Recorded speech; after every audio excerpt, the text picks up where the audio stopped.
আসসালামু আলাইকুম viewers, Korean পাঠশালায় আপনাদের সবাইকে স্বাগতম। তো আমরা আজকে কোরিয়ান ভাষায় ইমোশনকে কীভাবে এক্সপ্রেস করবেন সেটা জানবো। হ্যাঁ, তো হ্যাপি হচ্ছে হ্যাং বক হান হ্যাপি। কাইন্ড মানে দয়ালু হচ্ছে ছিনজলহান, কাইন্ড মানে দয়ালু। স্যাড মানে দুঃখ প্রকাশ, সুলফুন স্যাড মানে দুঃখিত বা দুঃখ প্রকাশ, সুলফুন। আপসেট sok সাংহান আপসেট মানে মন খারাপ, আপসেট sok সাংহান।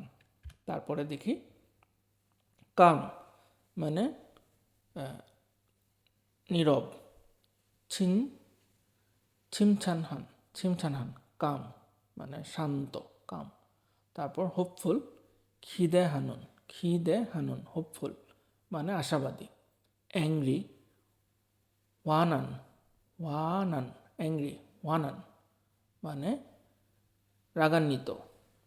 ডিসকারেজ, নাক নাক দামহান ডিসকারেজ মানে কাউকে অনুৎসাহিত করা।